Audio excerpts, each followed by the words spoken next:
Hey, hello and welcome. My name is Severin and I would like to talk to you today about the coronavirus. This is an event that is filling all the news right now, and I would like to shed a little bit light up on it, not from the fear-based news, but much more about what are the spiritual and the astrological implications of that virus. Obviously, what would an astrologer have to say about the virus? Not so much. But astrology is the study of time, and therefore, to be honest with you, this is something that we astrologers have been knowing it would happen. We didn't know how it would look like, but we knew something is brewing up and something is going to change the journey of humanity. So we're seeing right now history making.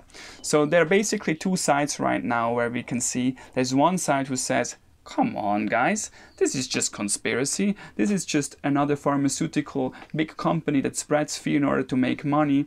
Or this is actually like, hey, why do you make such a fuss? This is just a flu. Like a flu is killing a lot of people every year.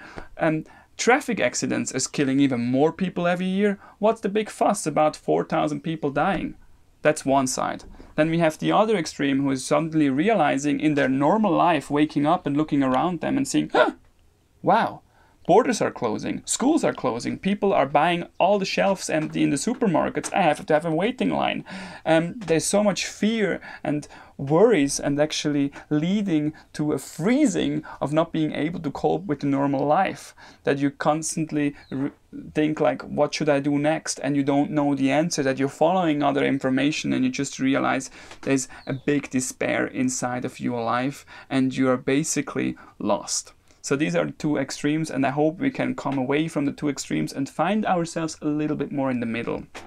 Because I would really like to explain a little bit more about the coronavirus first before I go into the meaning of it and understanding it from an astrological perspective, from which we know since 100 years, every 34 years, when these two planets, Pluto and Saturn, are coming together, they have been creating history by World War I, World War II, the Cold War, and now coronavirus. So this is something that we have been seeing coming up, but we didn't know what. I thought in the beginning maybe China and the States gonna have a trade war. Nothing happened.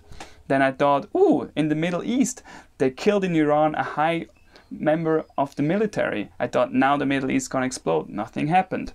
So I cannot predict the future for you. I don't know. But I can say some, like kind of, we understand really, like from the history we can see how we understand the cycles in astrology and how this is pointing out where we are heading into, when this is gonna end, and where are we moving towards.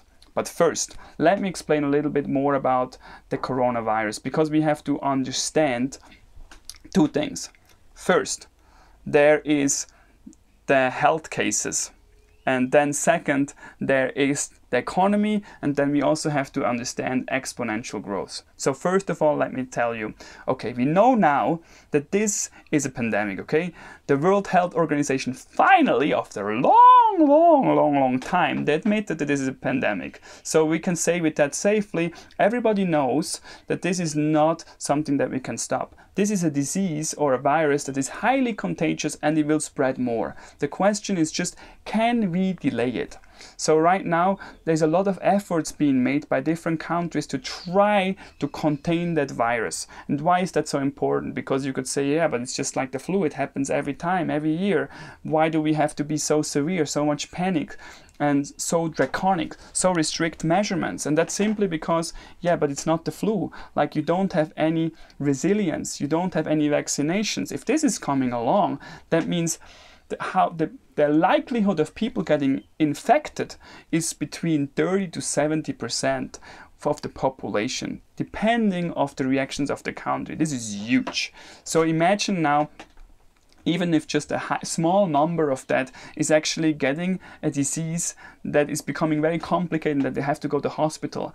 Our health system is not ready for that. So that means if you would do nothing or even a little bit, then our health system would explode. That means like the staff, the doctors, the material is just gonna be out after a few days, and then you just have to say sorry, close the hospital, you have to deal with your problem by yourself, we cannot take care of you, die in your bed.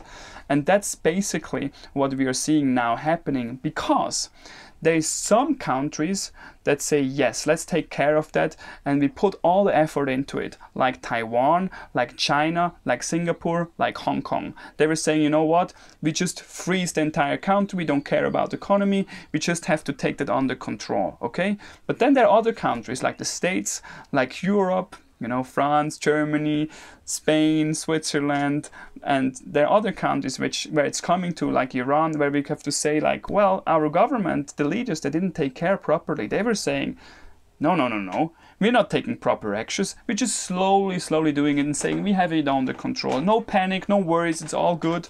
We just have some cases that we're tracing back because the economy is much more important than health. So basically, therefore, we can say, well, we're not taking care of this virus because we want that the economy is going. We want that people produce. We want the people buy. And then sooner or later, you see that this virus is growing so fast that you cannot step back anymore and wait, that you have to take severe measurements. And that's what you see now in Italy. And then the problem is that we have been underestimating that virus, but now it's too late to actually contain it, and we have all these problems that I was mentioning before, where you will see it's already happening now in Italy, where hospitals are closing down. They just have been denying one case today that's not the case, but it will happen if you have it in the news or not, because simply the health system will be overwhelmed. But now we have to understand that this is an exponential growth. What does exponential growth means? That means when something multiplies from 2 to 4, from 4 to 8, from 8 to 16, from 16 to 32. So it basically doubles. That's exponential growth. So if you have like the coronavirus, you can see now when the cases are over 100, then it grows every 4 to 5 days. Let's say 4.5 maybe. The exponential growth is happening, which means it's doubling. This is not such a problem when you have slow numbers, but when you have hundreds, thousands, and that's when it gets scary, when it gets to 10,000s, which we have now in Italy and Iran and other countries, that's when it's doubling and you just have nothing to do anymore that is actually in your reach, because it's so big, you are already too late. That's why it's so important that you act rapidly and severe, and you don't underestimate it as a conspiracy or as a flu. You can do something about it. If you are too late, like the countries in Europe or America, I will promise you in 2 weeks, America is running into a big disaster. And when this is happening, you see already now, the implications of that are going to be even bigger. It's not just the death, it's not just the health system, because then the economy is actually being affected. Because what's happening when you close borders, when you close flight companies, nobody wants to travel anymore, people are not producing anymore, children in school have to come home and parents have to take care. Well, if you have an economy like Italy and Japan, who are big players, and they're running into a recession, this is gonna affect other countries, and then maybe suddenly the States is running into problem, and the whole world economy is gonna have a virus as well, and that is leading even into more issues. This is gonna come, and what we are seeing right now is just the beginning.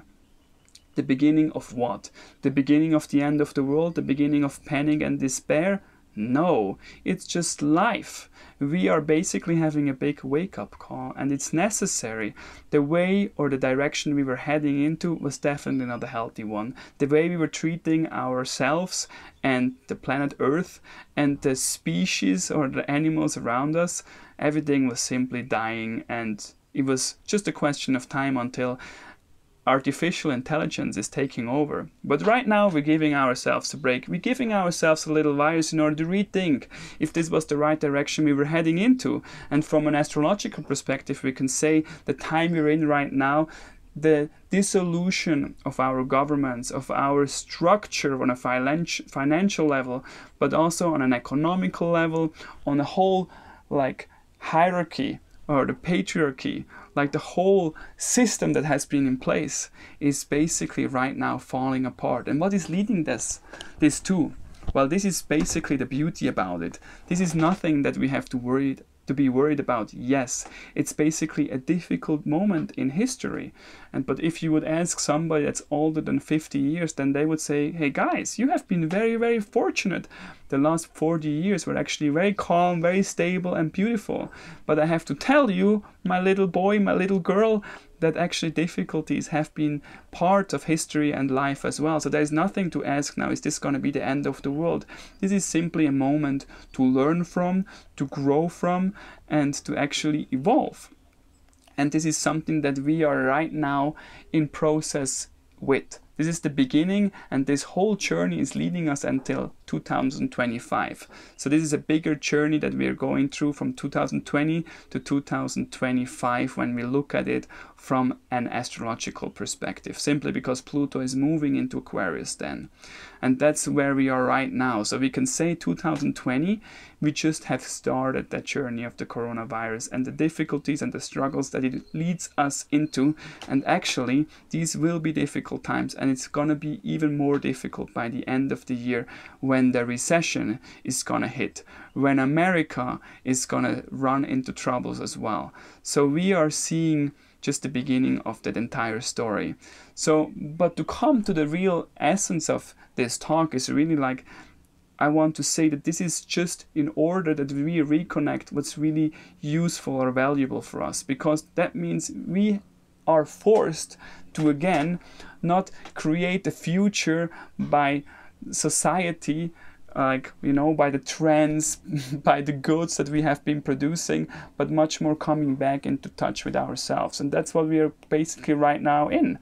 We are in a collective retreat where everybody is forced to look into themselves. And that's not a pleasant thing. That's not the time when you have, you know, coffee and cookie and just have a nice chat. That's basically when you have to sit with your emotions. And sitting means, oh, there is worries there. There is fear of loss. There is an acknowledgement that I cannot plan the future, and I actually have to let go of my control. And that's painful. That's really a vulnerable state we're in right now as a collective. But this is actually really when we are bowing down to our knees, and we are recognizing that there is something bigger than ourselves. Maybe something that we don't even understand on an intellectual level, but that we have to surrender to.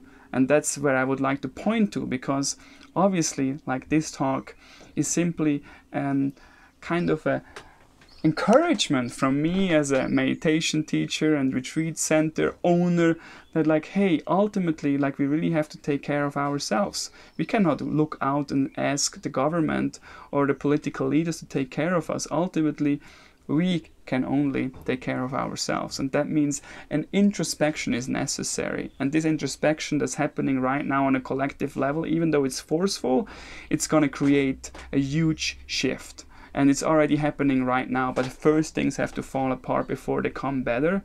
And we can really ask ourselves, what do I want? What do I need? Maybe it's really time to again come in touch with our community around us, with the earth, where we can grow foods on top, where we can come in touch with our own body, with things that we really value, and that we really can say, this is something that's right now improving my lifestyle, because this is what's surrounding me, and not some dream, some kind of promised like success or wishful thinking that we might have been running in or around right now.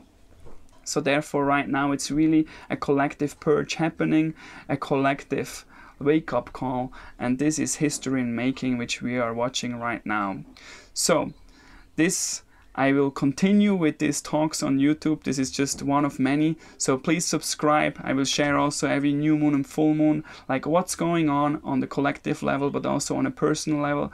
So in order that we can stay connected with ourselves, how we can learn from these lessons that are being played out right now in front of us, and how we can find back to ourselves, to become centered, to become comfortable within ourselves, to sit in the middle of the storm, to find that restfulness. Even outside, everything is in chaos. So with this, I want to say thank you very much. Take care and see you.